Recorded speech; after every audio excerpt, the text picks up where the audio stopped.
Welcome to In the Notsam Studio, our interview series here on the Notsam YouTube channel. Make sure you're subscribed to the channel, make sure your alerts are turned on, and make sure you leave a comment and you hit like and you do all those things that you do on YouTube videos, because if they didn't help, every YouTuber wouldn't ask you to do them. Nicole Ryan is my guest on the show today. Nicole Ryan is somebody that I've known from working at SiriusXM for a very long time. She hosts the Morning Mashup. She hosts a podcast about how much her kids drive her crazy with Rich Davis. Nicole and I have been doing stuff together since, probably 10 years ago at this point, when I was doing the Sam Roberts Friday show on the Opie and Anthony channel. And then Nicole went with me when I was doing the nighttime show, Sam Roberts show, that was airing from 9 to midnight on SiriusXM. Nicole would come in periodically and just give us updates on her life. Nicole is a fascinating person, very entertaining, and somebody who I love catching up with. It's been a long time, and I must comment on the absolute professionalism. You know, I'm sitting here, I really need to count my blessings more, because I've been talking this whole time about how the one thing about being stuck at home for a year and working from here is I don't want to go back. I'll just stay here. I'm good. I'm like, oh, I just figured out I can do this. And then I turn on Nicole Ryan's camera, who's a professional, great morning show host and broadcaster, and it's not quite the same. Welcome. No. Welcome, Nicole. Tell everyone what you did. You just straight up laughed in my face. I mean, I turned the camera on and you fucking laughed in my face at what I'm sitting in, what I'm surrounded by. Because I was literally thinking, I wonder if Nicole has figured out she can just do this from home. She doesn't really have to go in. It's kind of, it's kind of nice to be able to be in your own setup. And then the camera turns on and there's a dollhouse. You look like you're in a closet. I'm like, oh, wait. Basically am in a closet, and this is the Barbie dream house. Don't call it a dollhouse. Oh. I've got a fire station over here. I've got some blocks if you want to build. I mean, this is a fucking nightmare, and it's never ending because I live in a New York City apartment. Where am I supposed to set up? You live in a house. You've got a dungeon studio set up. I don't have that luxury, Sam. You got it. I wish more people say it's a basement. It isn't a basement. It's a dungeon. It's a dungeon. That's what it is. It's an amazing dungeon, but it is a dungeon. Yeah. Come down to my dungeon. Yeah, exactly. Like most creeps that get houses and build their own dungeons. It's everything oh, what a weirdo. There's handcuffs down there and a sex swing. And when you come down to my dungeon, there's a studio and a bunch of wrestling toys. And I'm like, yeah, this is and me. Maybe a few pairs of sneakers. I mean, if you weren't married, you could totally take advantage and turn that into a sex dungeon / your studio. I mean, yeah, it could be both. But it could be, but then I'd be like, well, I still need a place for my wrestling toys. So it would be there'd be a sex dungeon over here and then the wrestling toys. And I feel like it would just, people would know one of these two things is a fraud. Yeah. Which one are you just putting on for show, Sam? And I'd go, I wonder. Yeah, the wrestling toys are the real deal. I gotta be honest. Do you feel like you're underwater all the time? I mean, I feel like you're underwater because now I'm thinking about when we lived in an apartment. Yeah. And we first had a kid.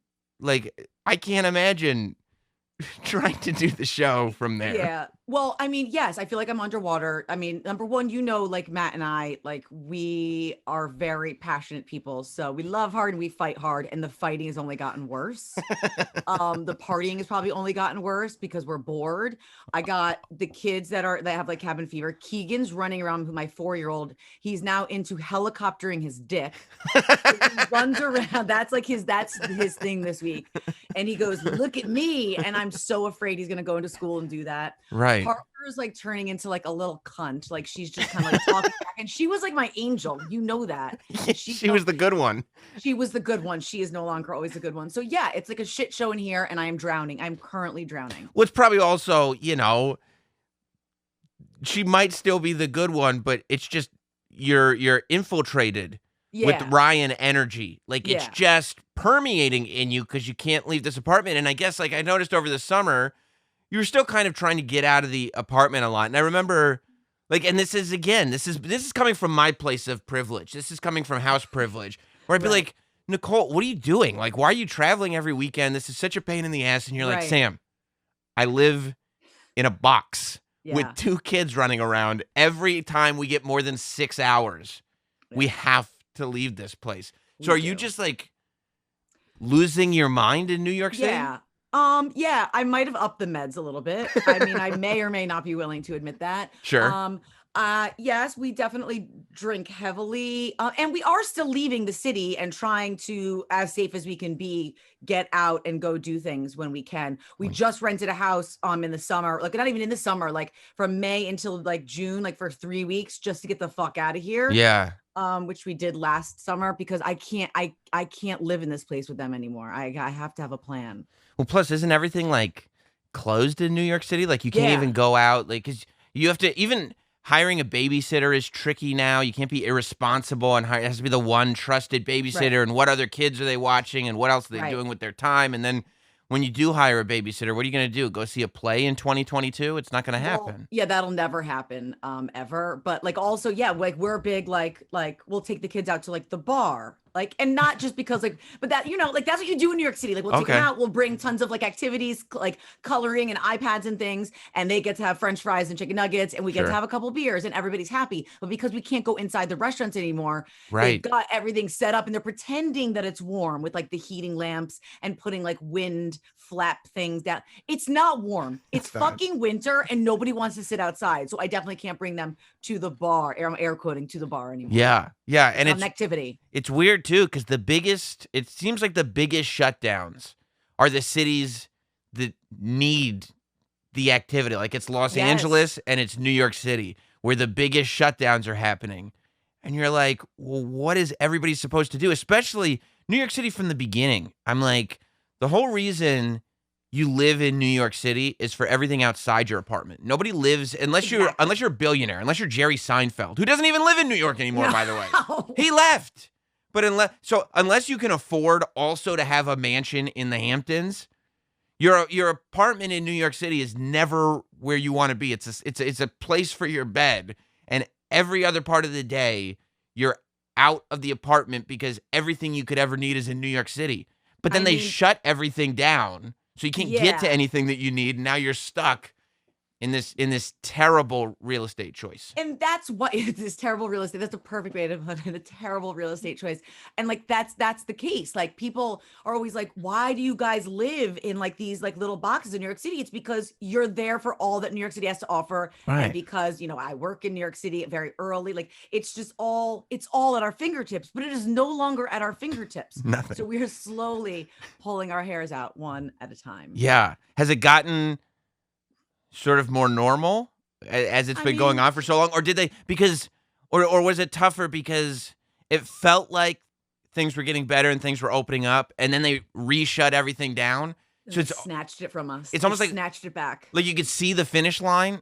Yeah. And then when you got to it, they were like, no, this is the halfway line. Yeah. And you're like, I mean, what? My it's cardio's not ready for this. It's very annoying that people were saying, like, everyone was saying, oh, there's going to be like another, I don't know what you want to call it. It's going to like another round in the fall. Like everyone was saying when things were going to get better and then it was going to get, and I was like, that's bullshit. Like we're moving towards the positivity and everybody was right. Right. But yeah, I mean, like the mask thing is normal. The kids still are doing all their activities, which I've made sure. And I know that might be controversial. Very controversial. But like, you know, like Parker's still swimming, Keegan's still doing soccer, like she still does gymnastics, he does basketball, but they're doing it with masks on and with very small amounts of kids. Yeah. And they're just getting used to it. It looks like hell.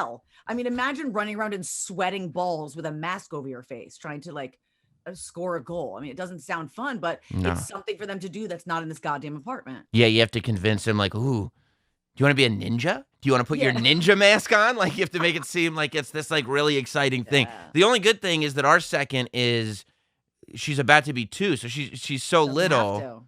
She's so but she wants to because she sees her brother wearing a mask. So now she goes, mask, and I'm like, I can't believe in your earliest developmental years, you're sitting there going like, you know what's great?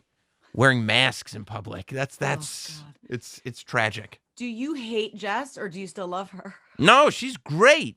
Oh, we're great. Everything's good. I'm in a very good place. And Jess is great because she understands that I I got to go down to the dungeon and figure out, how to keep income coming in. And she just lets me, Daddy's going down to work. Like she just lets me escape to the dungeon.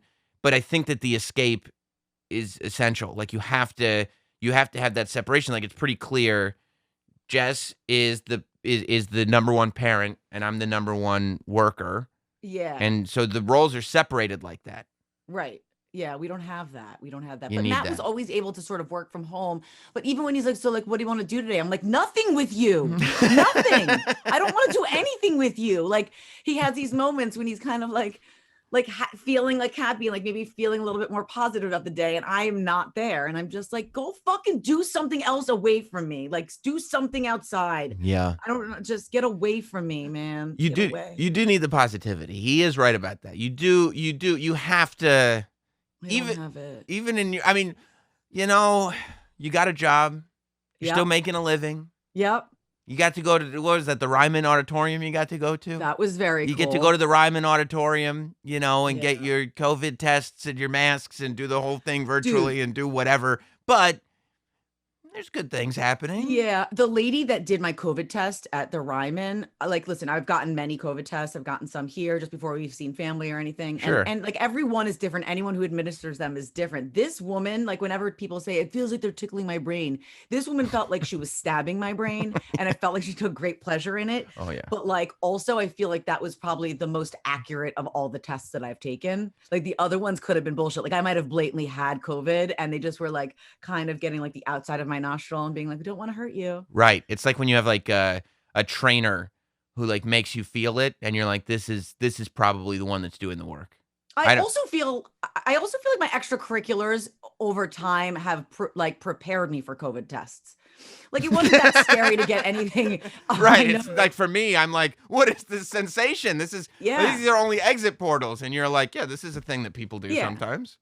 Right. So it didn't feel as weird, I think, to me as it felt for you. And it's funny because Matt came home after he got his first one. He said the same thing. He's like, I don't know what everyone's like making such a big deal about it. And I was like, well, I mean, probably all of the drugs that you've done in your life have fully prepared you for the coronavirus. Right. A nice youthful period of exuberance leaves you ready for life. They don't talk about that, the preparation that it serves.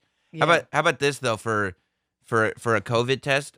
Last time I went down to Orlando for WWE, they COVID test like crazy. Like that's the only way they're able to stay in business. But they do a great job. But I had all the WWE stuff I had done had been in the Stamford studio, where it's not like you're on the road. It's not like everybody's there. It's just like we'll host the pre-show that Sam's on in Stamford, and then the rest of it is going down in Orlando.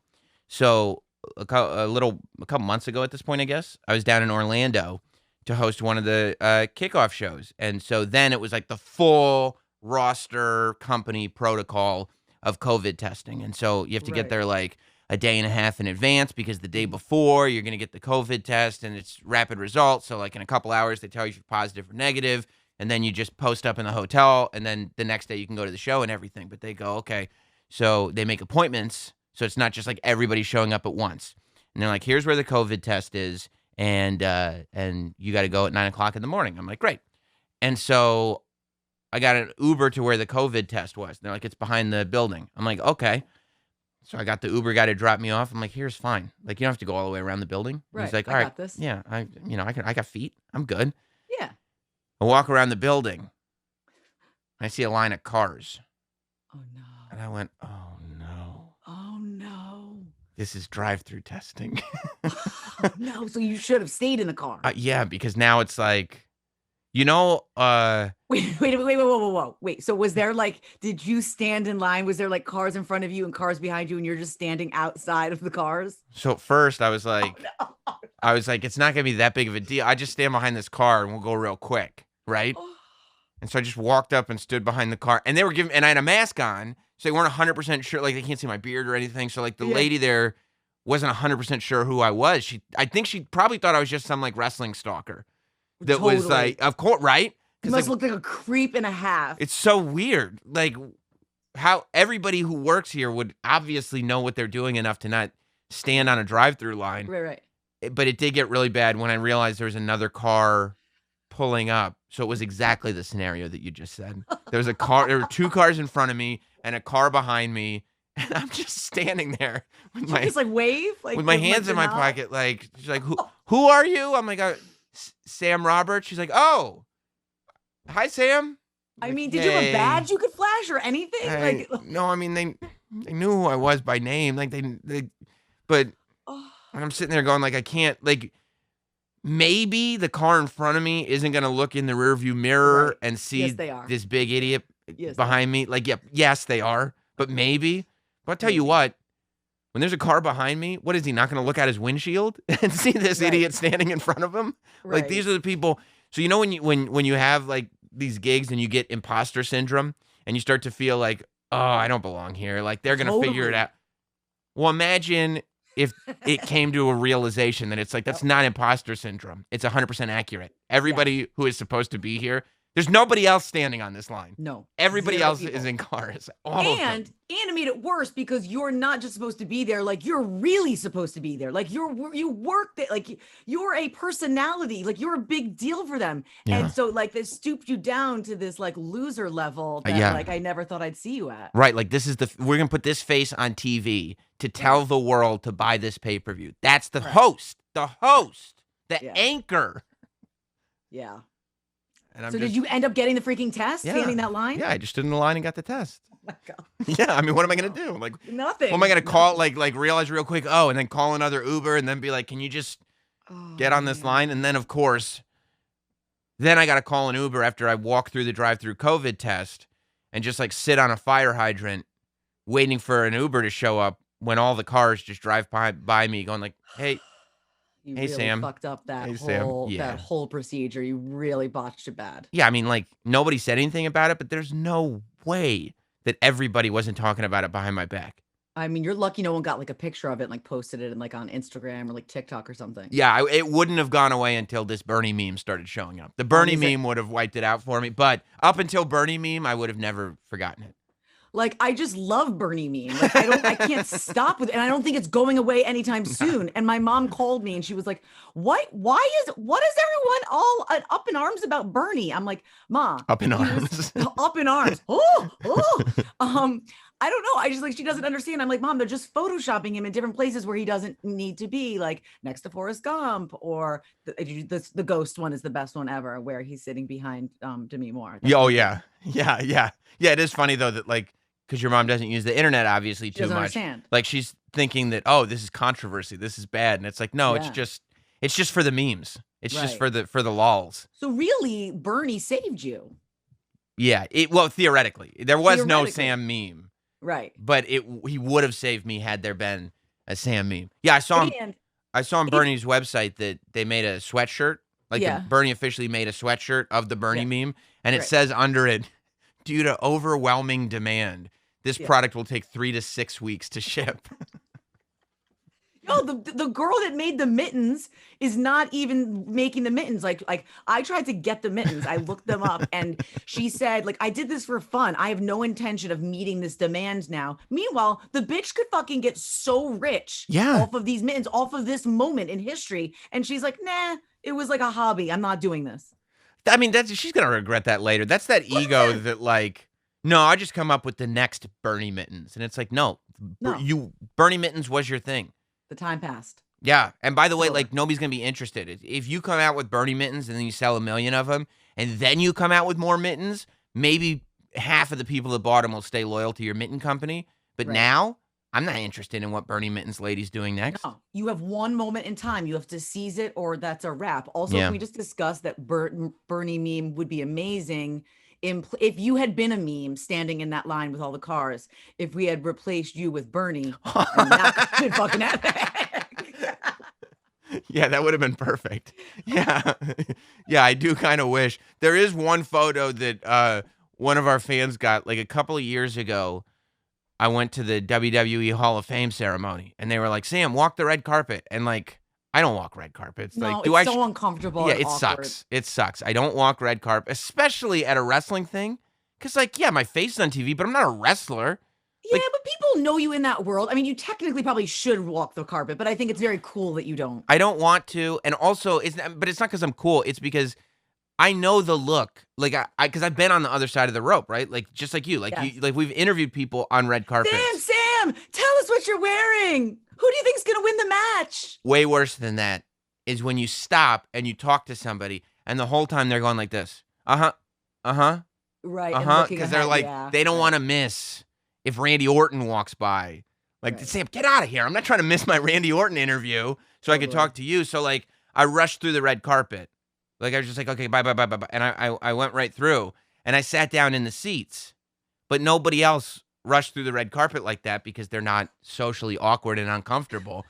So the seats were totally empty. So I just sat in my seat, and I'm literally in this section surrounded by a sea of empty chairs. And of course, Another great Bernie meme. But it was, you're setting them up. And unfortunately, it was in an arena this time full of fans. Okay. Wow. So one of the helpful fans in the upper decks upper deck so they could get the whole scope, just got a photo of Lonely Sam sitting with all his friends. And shut the fuck up. And yeah, and one of the Jim and Sam meme pages posted a side by side of Bernie sitting there and me sitting there. And it is the same energy. Like that is. But like you couldn't think of anywhere else. You couldn't go get like a snack or something. You had to sit. You had to know when you sat in a sea full of empty chairs that was gonna get poor attention, negative attention. I guess. So I didn't think about it. I didn't realize that the whole arena was gonna be looking at me because I'm not a narcissist. Right. But also, I like being alone. I know you do. I like being left alone. I was like part of me, I'm sure, was going, oh, if I go sit down now, I could sit down with no one. This would be great. Heaven. This would be fantastic. Nobody will talk to me. You don't have to make small talk. You don't have to bullshit with anybody and pretend that you want to have that conversation with them when you blatantly don't. Yeah, right. It's going to be great. I got you. And then somebody snaps a photo of me and having my great moment. Serves you right, to be honest. I mean, truly serves you right. Never make that mistake again, will you, Sam? I guess not. Not. So what have you been doing? What are you doing to de-stress? What are you... I've been working out. Okay. I know that's like so lame, but I've been like working out, like shadow boxing, because I want to punch things and I can't like actually do that because I would probably get in trouble. So I've been working out. I've been like doing a lot of retail therapy, which I shouldn't do, ordering things that I shouldn't be ordering. Eating a lot. I mean, I don't know how I don't know how I'm not like 400 pounds. I don't know how I'm not on my 600 pound life in this fucking pandemic. Because you're training though. Right. So if you're like, it's okay. You need calories to train, right? You're going to build muscle. Right. Me and Layla Ali, we just, we got to take in all the calories to make sure. And then like boozing, like there's really a lot of else. drinking. Yeah. And then like my work makes me like when I have like podcasts to do or interviews with celebrities, that's always like, yes, like that's something that I'm forced to do. So I'm forced to be away from him and the kids. So like for me, it's like when you get to go down into the sex dungeon, when I get to come into this godforsaken playroom and like do an interview with a celebrity, then I'm like, that's a joyous moment for me. And it's a little bit of a stress reliever. Right. And it's also like, you don't have the guilt of escaping your family because you're like, hey, this is how we're keeping the roof over our heads, guys. Exactly. I got to go talk to Justin Timberlake. Or except for when the interview goes horribly wrong and awkward moments happen during the interview. And then I want to escape back to my kids and my husband. At this point, you're still having awkward moments in your interviews? I feel like I'm not causing the awkward moments. I see. Did you get a chance to interview Matthew McConaughey when he was doing his rounds? No, I saw he was doing his rounds. We didn't end up having him on. So Stan is a huge fan, right? And Stan's usually great with like the biggies like this because he kind of woos them and charms them a little bit. But Stan was so over the top wooing that he was like, or as he was like ending his first kind of like intro moment with him, that he said, when you should have won for that, Buyers Club.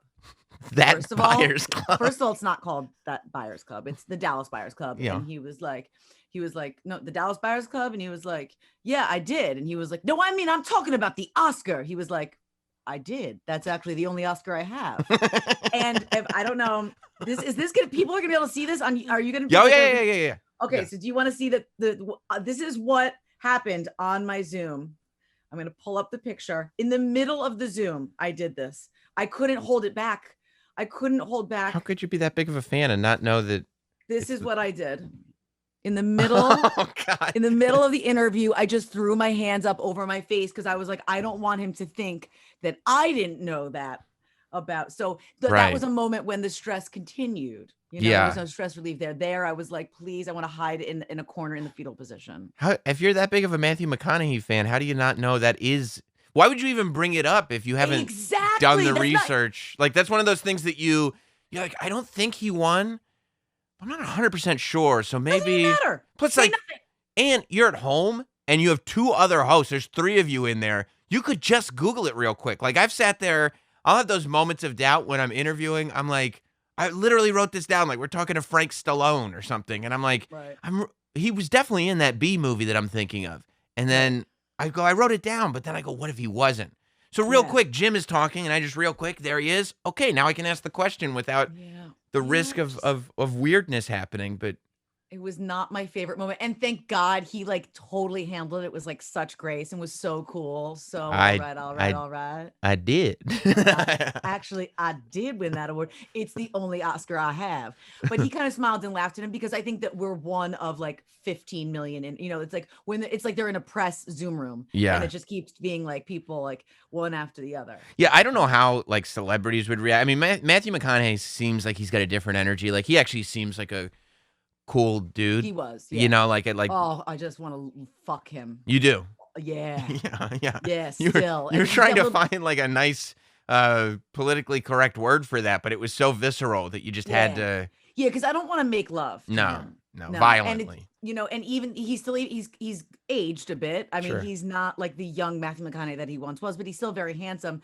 But I mean, even when I said I did something else with him for this other Yeah, you thing that did. I do, and I interviewed him for it. And so I said, "Hey, Matthew, it's Nicole Ryan. I interviewed you for this thing. Like, do you remember?" And he threw on like spectacles and was like, "Oh yeah, I think I remember you." And even in that moment when I was like, "Oh my God, he's like an old man now," I was like, "Yeah, I'd still bang you." Yeah, but you know what?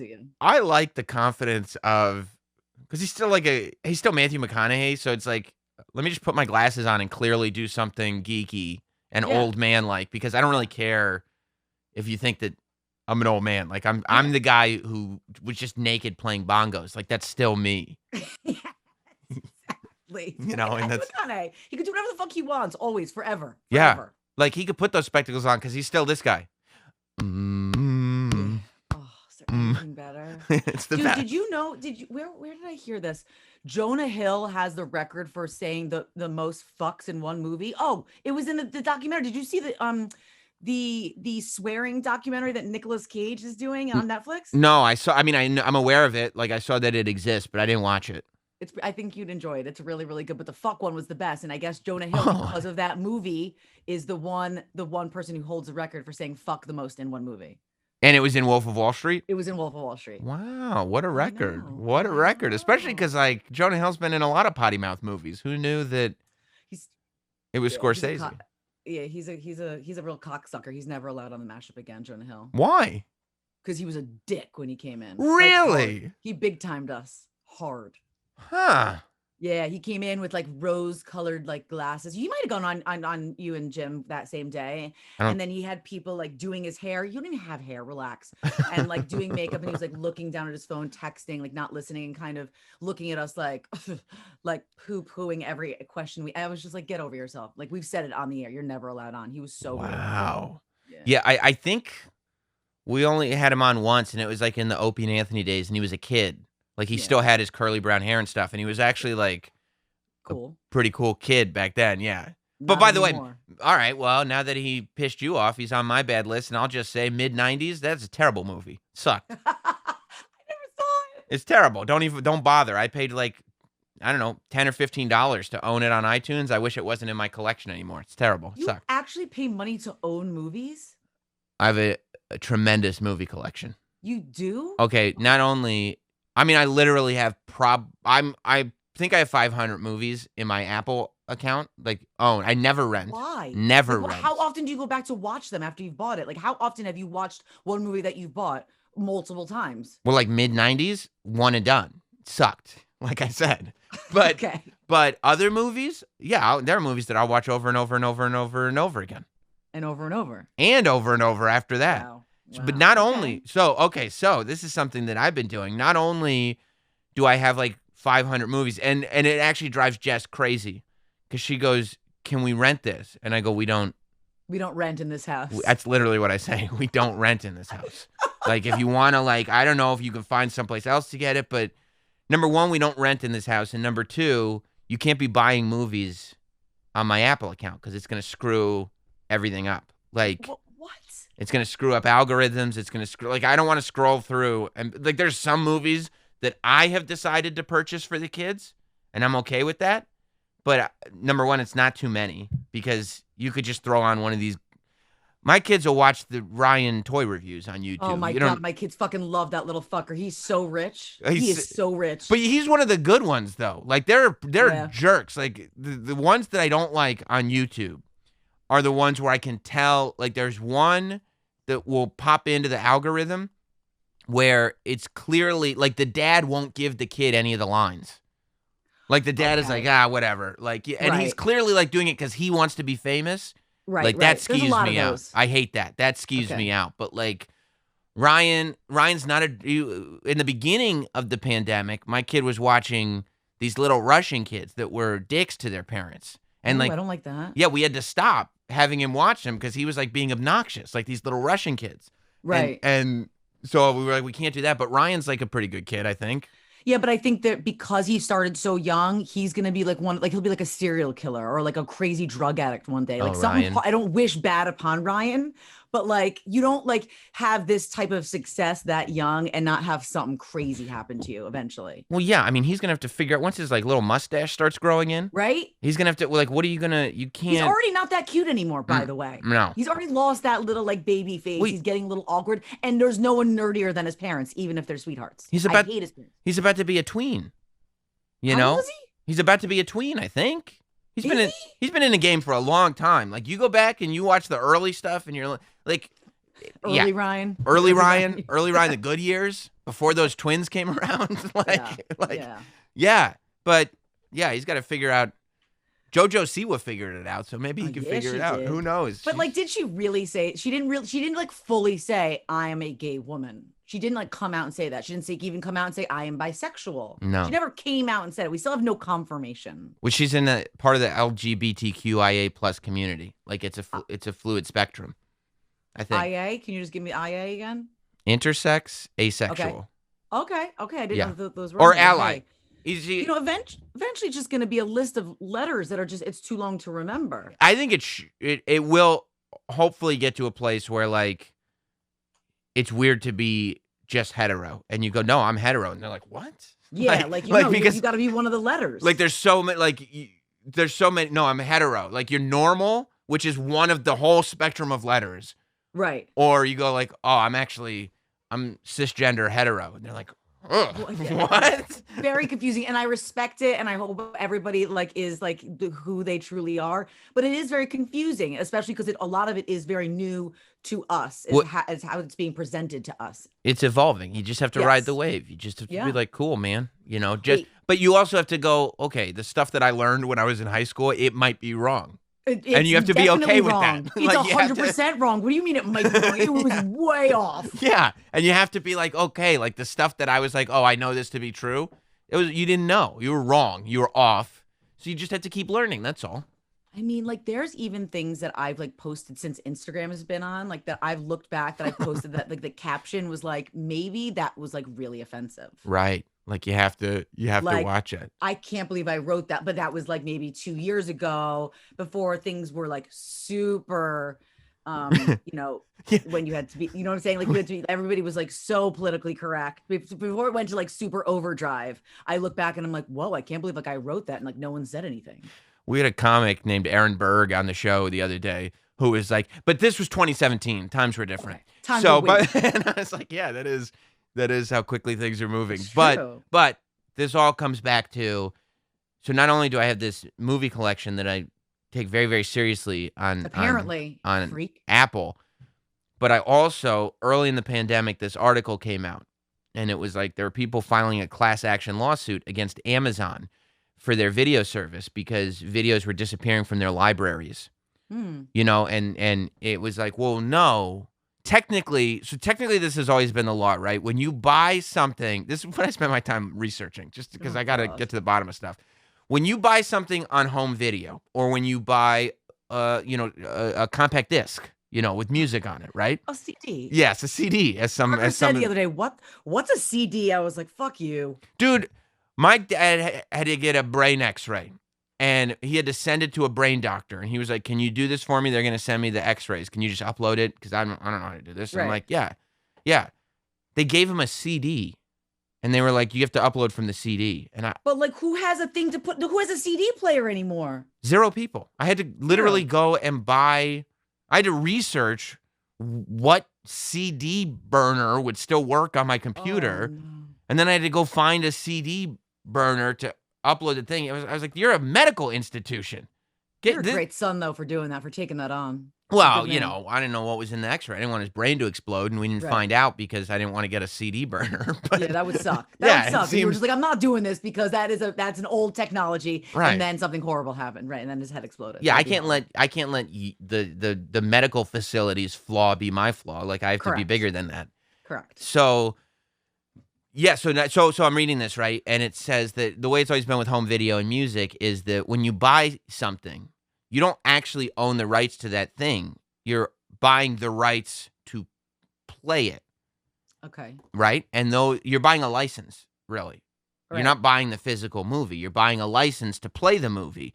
And technically, that license could be revoked at any time if the movie studio and the deal with the home distributor falls apart. Technically, that license could be taken away. Now, they're not going to go to your house and take the DVD away from you, right? That's never going to happen. But theoretically, you legally don't have the right to watch the movie anymore. But it's not a thing because you own the physical media. Right. Online, the same laws apply. But what happens online is that theoretically, the digital copy could be taken from your library. And what does that make you feel like? Did the fear just like go up your spine? Utter panic. Oh gosh. Sheer and utter panic. I felt lied to. I mean, I don't rent. So the idea that this could just be a long-term rental was like because I'm not downloading these movies. Even when you buy on Apple, it's not like you download them and put them on a hard drive. You stream them on the Apple TV. That's the way the technology works. I need to understand where's this visceral feeling of being anti-renting came from. Like where did that begin? What is that? Well, it was probably growing up. When we had like Blockbuster Video and stuff, I was never in my house allowed to rent the same movie twice, ever. Ooh, okay. Like my dad would be like, he'd literally go, "Have you seen that movie?" And if I said yes, he'd be like, "Well, we're not. Well, that's it. We're not paying the $4 to see that." And I was like, "Okay." So now there is this value where I'm sitting there going, like, "Wait a minute. If I want to watch this movie twice, I'd need to rent it again." Right. So I'm no sucker. I'm no sucker.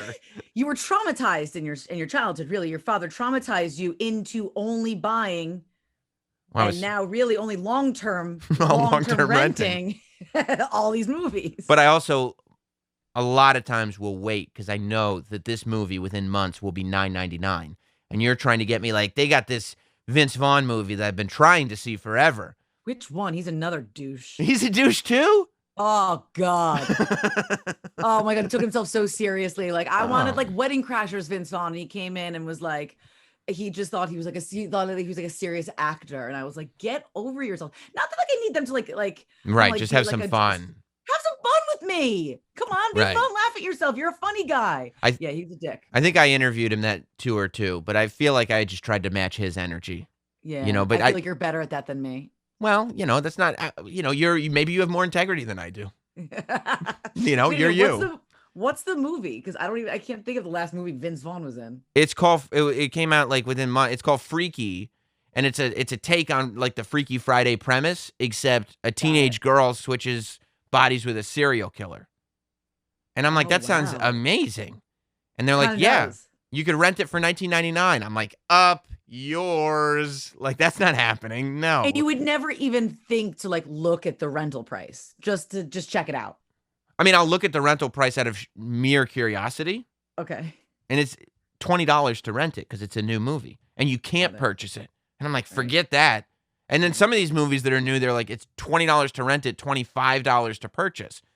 Forget that. What we're going to do is we're going to wait several months, and then it's going to pop up, and it's either going to be $14.99 or hopefully $9.99. It never goes down from $9.99? Is it ever cheaper than $9.99? It will. It will. It'll go to $7.99, sometimes $4.99. Like, but that's a better deal. It's a much better deal. It's 50%. But that's like, usually it'll be either a limited sale or it will have been out for a really long time. Like, I don't stress out over that. Okay. But I do like to hit it at $9.99. I do get upset when I've paid more than $9.99 for something and it goes down to $9.99. That's my magic number. Your stressors and tensions and things that you worry about are different than mine. So here's what I did. Oh God. I saw this and I said, well, I'm not a sucker. No, you're not. Right? So even though I had sold off almost every DVD that I had, a couple years ago, I restarted my Blu-ray collection. You did? I was just going to say Stan, another weird Stan thing. He has a Blu-ray collection. We always make fun of him for it, and now I'm going to make fun of you for it. Well, but I also only collect obscure movies on Blu-ray. Oh God. So like what? No, like B movies, like bad. Like Human Centipede? I'd probably pick up a Human Centipede Blu-ray. Yeah, that I would do. Okay.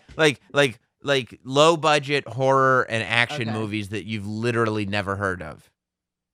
I'll pick those up. You're into that. Like I probably won't go to the store and just get like a recent release on Blu-ray. Like that seems a little silly.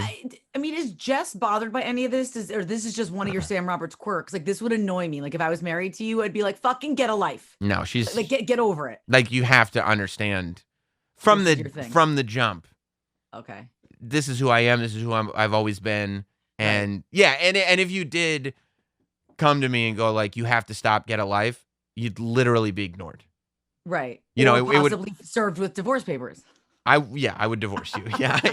Because it's like, look, honey, this ain't gonna change. No. So either you need to find peace, right, or it needs to be peace. You know what I mean? We need to be done. It's a love me or leave me deal. That's it. Love me or leave me. That's my life. That's my own life. But that's your life too, It is my life. It really is. But it's more him saying love me or leave me because I feel like I'm really not that impossible. I feel like I'm a pretty easygoing girl. I mean, I'm a little tightly wound. Mm-hmm. But he's the real difficult one. Yeah. I mean, he's just an asshole. Have you thought at all about leaving the city? A lot of people are leaving the city. Although, like, unfortunately, like, what are you going to sell your... Well, are you renting or is we that... rent. We're not bad. I'm sorry. We're not renting. We're getting raped is what's happening. I see. Well, at least you don't have to, like, try to sell a New York City apartment right now. What I think I'd rather do that. Okay. I mean, it's like a full-blown anal rape every month. Like it is. If I told you how much money we were throwing away, or how much we've already thrown away, it's unbelievable. We've thought about it, but now it's almost impossible to get out of the city because they've hiked up all the prices of houses outside of the city. Right. It'll happen eventually, but like right now, like Matt's like kind of like holding fast. Like we are not leaving. We are staying in this godforsaken box, and we are not going anywhere. You're the band on the Titanic. 100%. We're the fucking band. Yeah. We're going nowhere. We're going down with the ship. Show. Yep. Yeah. Down with the goddamn ship. Barbie dream house and all this shit for the rest of my life. Hey, how did you guys, because the morning mashup on Sirius, you guys handle all the celebrity gossip. Did you guys, I always wonder when there's certain stories, right? Because like the world has gotten so crazy. I feel like I thought about you when I was watching the Biden inauguration, just because of how insane the last 4 years have been. And we were doing a lot of radio together during the Trump campaign. Yes, and I was so entertained by it. And I stand by it. Was still some of the most entertaining television ever. But like, I also kind of took it as seriously as we should have taken like Kanye when he announced he was running for president. I was like, oh, this is hilarious. Now I think hysterical. I think Trump kind of changed it so that there were a lot of people that were like, well, what's Kanye's platform? And I was like, what? Are we having this conversation right now? Like, just let's just have some fun with this. What are you talking about? But I think that because Trump was that guy, and then it was like, oh, no. He's going to win the thing. I just remember I remember at first when it was like sort of semi a joke and no one knew whether it was like real or not. Yeah. Like, and I couldn't tell whether you were joking or just trying to like get a rise out of me when you were like, no, I think that he's legit running and I think he's legit gonna get elected. Yeah. And I remember being like, I was enraged. My blood was boiling. I was like, no, he's not. This is a joke. This will never happen. It's not possible. And you were like, you watch, Nicole. Yeah, I mean, because the energy shifted. People just wanted something disruptive. They just clearly. wanted, and they got it, and it was disrupted. And now I feel like, there's still people that want a disruption, obviously, but I think that there's a lot of people that are just like, okay, got our disruption. Now we'd kind of like boring again, and they got it, and it's just like, okay, I guess it's one or the other. Maybe in America we don't know halfway. It's either boring politics as usual, or it's we got to burn it all down. But didn't we used to know halfway, like back in the day? Did before, we? Like we were grown ups. Like, did we? I mean, wasn't it always kind of boring? Like, I mean, there wasn't anything specific. I mean, the only time it was disruptive was like, in the 60s, it was pretty disruptive, but in the 60s, it was pretty horrible, too. Like, I mean, those protests were terrible. People dying and destroying everything all over the place. So, I don't know. 60s sound pretty awesome to me. I mean, I feel like I could have rocked it out in the 60s. I know, but you're more thinking about the drugs and free love than like, how awesome would that have been? Just like, you just still like travel there. The civil rights movement and I mean, that part I don't want. And the violence you're not talking about that part. I see. Yeah. No, you'd be in a hippie van somewhere. None of that would be affecting you. You'd be Jenny Gump. Yeah, man. But we never really we didn't do the political, like the most amount of politics that we would get to would be like the Kanye stuff. Like we didn't really like delve into like, oh, Donald Trump tweeted this absurd thing. And you shouldn't, right? Like nobody's listening to the people are listening to the mashup with their kids. Like you don't want to. And even when Kanye does it, I'm assuming you guys were just like, this is what this celebrity did. Like, you're not even really. Yeah, so we have no opinion. We're not allowed to really have an opinion about it. So, like, when it turns out that Armie Hammer maybe is a cannibal. How did I know you were going to say this? Because it's the greatest.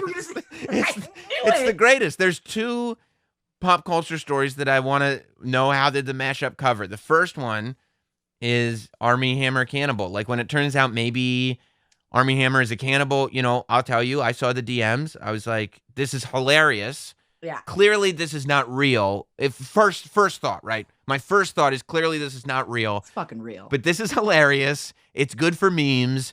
And let's get on Twitter and talk about Armie Hammer as a cannibal. I'm all for it. I'm down with this cultural movement. This is great. And then I was like, I wonder why Armie Hammer isn't saying anything. Like, I wonder why he's not saying this isn't true. Exactly. And then he goes like, well, I'm going to drop out of my movie. And I was like, wait, is Armie Hammer a cannibal? Does he at least have cannibal fantasies? I think it's, if anything, they're fantasies. I don't believe that Armie Hammer is actually a cannibal, or I don't want to believe it. I believe there are people like that are like, go deep, dark, webby when it comes to porn and maybe like to fantasize, but don't actually want to like cut someone's finger off, fry it up, and then eat it. Like, I don't really think that was him. I just think he likes very aggressive, violent sex. One of his DMs said he is 100% a cannibal. Really? The DM said, quote, I'm 100% a cannibal. Like, and that's one of those that's so declarative. Yeah, I mean, he said it. I am not even 99.9. 100%. He said 100%. And then he said that he wanted to cut his lady's toe off. Okay. And put it in his pocket and travel around with it. Which for you, that would be interesting because you probably need like a fanny pack for it, right? That's very funny. Knew you were going to do that too. Wait a minute. Did you see the girl that came forward that said that he carved an A into her body? Oh, I didn't hear that. No. Yeah. No, that's what his name starts with. That's his. Yeah, A for Armie. A for Armie. If you want to know the truth, we did not touch Armie Hammer. No, I for wouldn't several imagine. reasons. Because it was just a little bit too much Cannibal. for the kiddies, and a little too cannibal-y for us to kind of go to, and also because two people that are working on the show said, "Who's Armie Hammer?" He's one of those people like you could take him or leave him. He's just not that big of a deal. Poor Armie Hammer. If it was like Tom Hanks, we might have to talk about it. Fucking Armie Hammer. He was in The Social Network in that movie with Timothy Chalamet, and nothing else fucking matters. Yeah. Like, They thought he was trying to be a big star though. well, now he's a cannibal, and now he he's a blew it. cannibal. And yeah, and you're right. You know why? Because the Lone Ranger bombed. Totally bombed. Yeah, so Armie Hammer is like one of those that's a you kind bummer. of know him, you know his face, but like he's not like he never really became. Yeah, And now Armie he's becoming Hammer it for the wrong reason. Armie Hammer. You might know him from The Social Network or from being a cannibal on the internet. Exactly.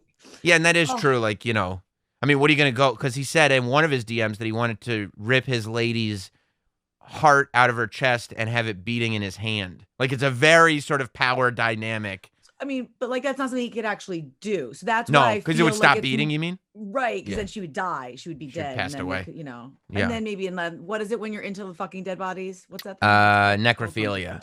Then unless he was like a necrophiliac, Could be. then that could work. Like, it's But not crazy to think that cannibalism and necrophilia would go together. go hand in hand. Yeah, I don't right. think it's that judgmental to think that they might be in the same boat. What's funny is when he said that he dropped out of the movie. This is not funny, but he basically said like it was because of his kids. Like he could not have all this attention on his kids. Dude, you asked her this. If you don't want something ever to come out, don't ever leave a trail. And a DM's a fucking trail, Armie. Okay, yeah. So here's first he said that he was like, no, these accusations are not true, and I won't even talk about them. But I can't be away from my kids when these accusations are out there. And I'm like, what are you talking about? I don't even understand. I don't get that logic. Like Neither do I. Like you could keep your kids, their mom, just leave them with their mom. Like also, I know how is she not filed for divorce yet? Unless she's they're into separated. that shit too. Oh, okay. They're definitely separated. They might be divorced. I think they might actually. I think they are divorced. Okay. Which makes it because he's not a bad guy. He's not cheating on his wife. Yeah, like he's not. One time things went too far. They were doing it, and he was like, "I want to reach in and grab your heart and hold it in my hand." And she was like, "This is weird. I need to divorce you." She's like, "LOL." He's like, "No, no, for real, for real. I'm gonna reach in. This is what I want to do. I'm gonna cut you open. Oh, I cut you open and take your heart out of your chest." Well, what? You should have said this before we got married. Like this isn't. Like this should have been revealed. Yeah. Ahead of time. Yeah. Yeah, I mean, you're right about the DMs. That's also something that I noticed. Like at least text from a different phone. Like the thing about DMs. Yeah, like a burner phone. A burner phone. Like, yeah, Walter White was smart enough to have a burner phone. You'd think. The thing about DMs is at the top of the DM, there's a picture of you, and then your name's under it, and then there's a big, universally known blue check mark that the internet says this is 100% who this person is. We can verify without a doubt.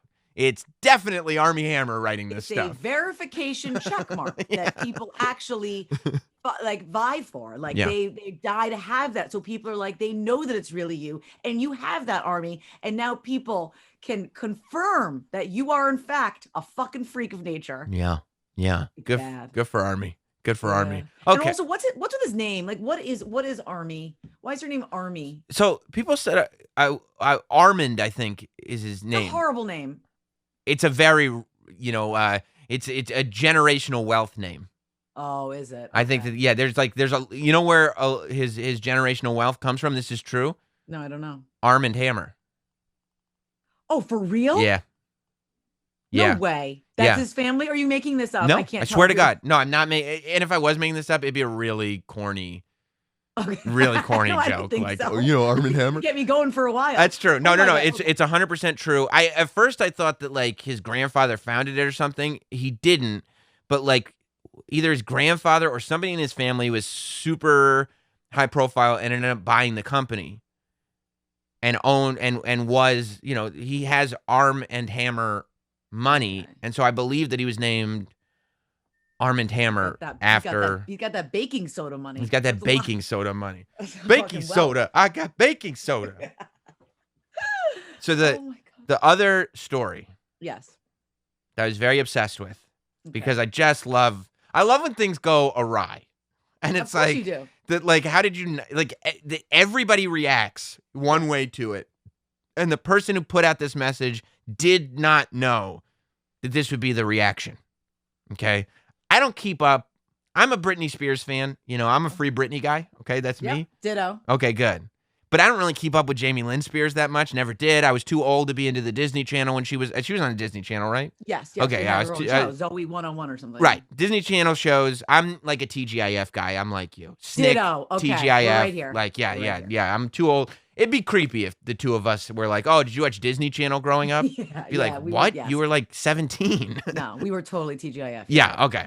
But Jamie Lynn Spears put out this Instagram video blaming Elon Musk and calling him a cat murderer because she said that Tesla needs to do better because Tesla cars are so quiet that cats don't wake up when you turn them on. And she goes, I don't even want to tell you how many cats we've lost because the Tesla cars are so quiet that we run them over and like, it's this and you owe me cats and you got to do something, Tesla. You owe me cats? She didn't actually say that, did she? Well, I'm paraphrasing. I'm paraphrasing. That's a crazy paraphrase. You owe me cats. The messaging was that she is owed cats. Okay. Yeah, that was the messaging that I got from it. Okay. But the takeaway was the only takeaway that a human can have, which is exactly how many cats have you killed, Jamie Lynn Spears? Like, correct. She had to delete the video from her Instagram and then post something saying like, Tesla is not responsible for the death of any cats because all anybody did was turn around and be like, are you just living in a house that just murders cats nonstop? Okay. How many cats are you killing? All right, so we did not cover this on the morning. You mashup. should. I swear, no, because we barely cover Britney because you know what? To be honest, she's really not that relevant anymore. And what? I mean, with the exception of the fact that her fucking Instagram has turned into the scariest thing I've ever seen in my. She's a great dancer. It's just, oh my god! And all of her pictures. You guys should be. You guys should be. You have a social responsibility. No. You probably can't even take a side on Free Britney on the morning mashup, but you should. You should be sitting there every week. You should have a 15-minute segment where Ryan Sampson explains why we need to free Britney. He is actually pro Free Britney. I'm more, and I say it too because I just feel like, all right, enough is enough. But I also, when you watch her Instagram, she does not seem completely mentally stable because she's under the control of people. It's like being in a cult. Like, let her out of the cult. No, she's not in a cult, dude. She's not like in NXIVM. Do you? I think she's. There is a Britney Spears version of NXIVM, probably. But do you think that they must do terrible things to female pop stars because the way that these female like I feel so like I was thinking about that when like Demi Lovato was performing because she went through such hard times. Kesha's been through such hard times. Britney Spears has been through such hard times. I think there's some real darkness going on. Yes, I think that there's real darkness going on. I also think that it's not, you lose sense of reality when you're pop star. So it's not even just female pop stars. I mean, look what happened to Justin Bieber. Like, it's not normal to not be able to walk out your door or have people like clawing at you like you're a goddamn zoo animal. It's not normal. You lose a sense of reality. So how come Joey Fatone seems so well-rounded? They lost their popularity just in time. I don't know. Oh yeah, maybe. Yeah, because Chris Kirkpatrick. Justin maybe saved him because he became the Beyonce. Yeah. He went off and did his own thing, and then they didn't really matter anymore. That's true. Like Michelle Williams and Kelly Rowland are probably like, I don't know why people are going so crazy, and they're like, because you didn't see. Right. There's one more level up. Yes. There's one extra level up. Yeah, you're right about Justin Bieber. Yeah, so you're right about that. People feel bad for those people like a Michelle Williams, or you feel bad for them, but you don't feel bad for them. They got out in the nick of time. Yeah, they got their money because they still made a ton of dough, and they're still making money because like.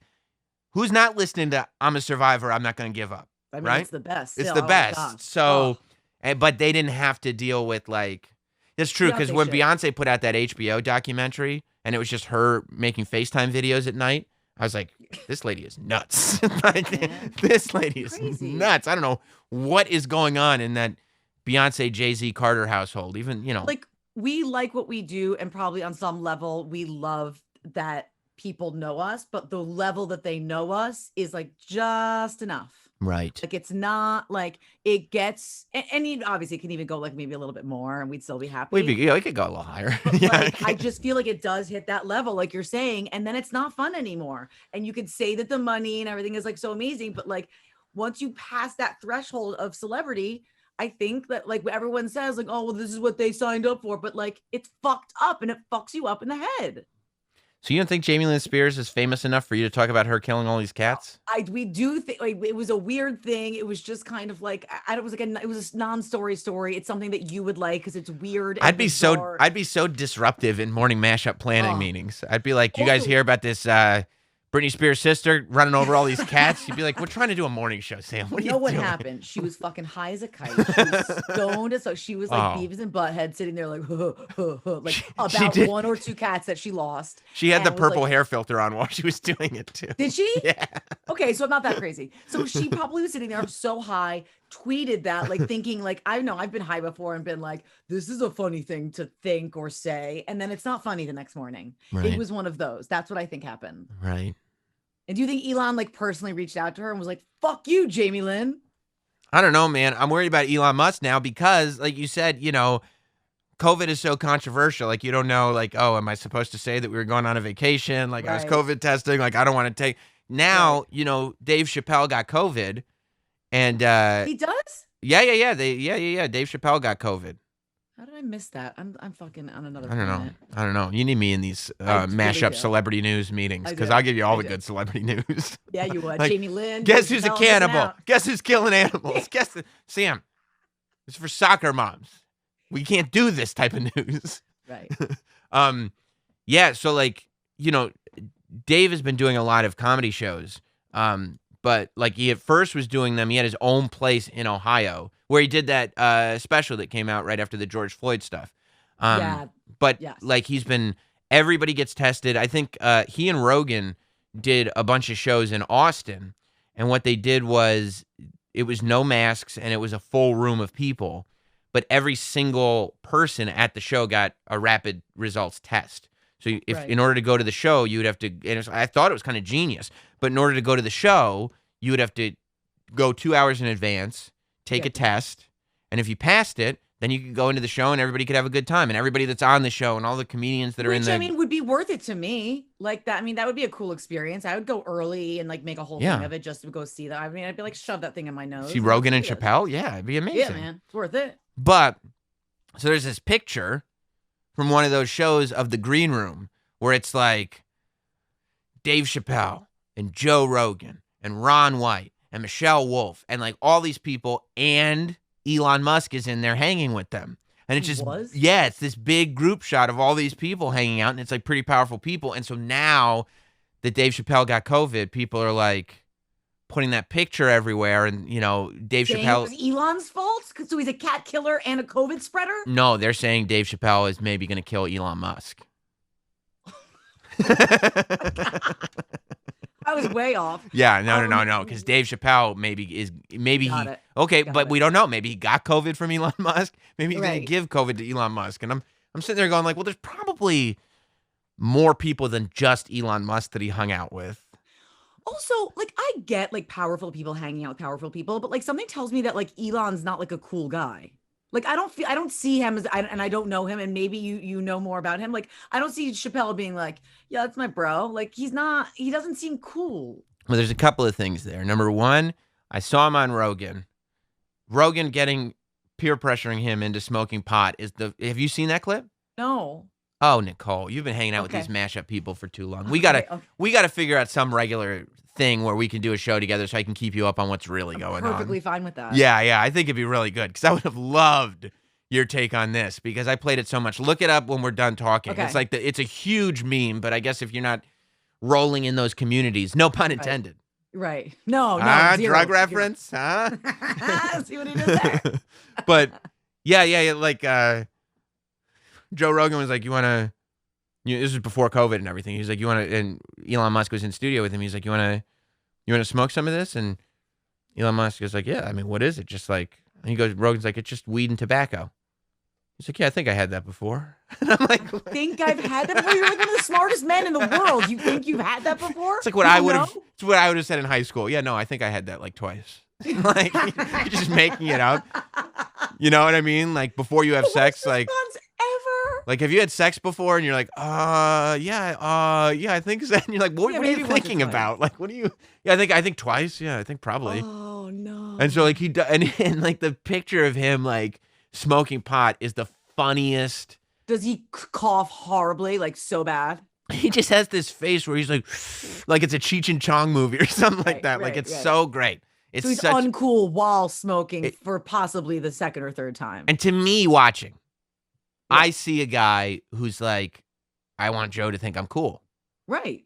And that I understand. Like if I was in a position where Elon Musk, he's a billionaire, he sells flamethrowers, he's literally changing the way cars are going to be. Like Tesla, he's a genius. He's making cars the way he's gonna make the Jetsons come true. He's making it happen. Bro, he's a private citizen that's in charge of space travel now. It's fucking amazing. We don't even go to NASA anymore. We go to SpaceX. Right. Okay, I don't know anything about this Space Force. I know SpaceX.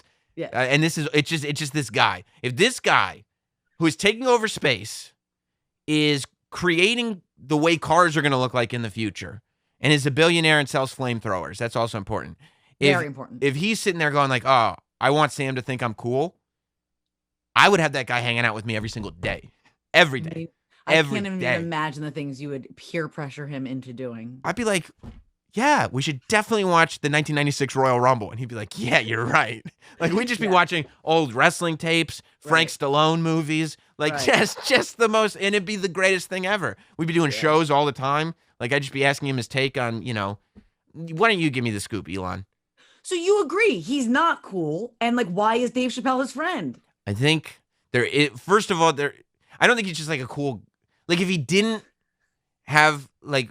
It's okay to say Elon Musk is not cool. But cool is a spectrum, right? Like there is something cool about like, I want to ask this guy about flying rockets to space. Totally. Like I can't, like you're cool, Nicole, but like, I'm not going to ask you like, hey, Nicole, what do you think about flying rockets into space? You'd be like, like, exactly. That's not actually exactly my response. Yeah, that's not your thing.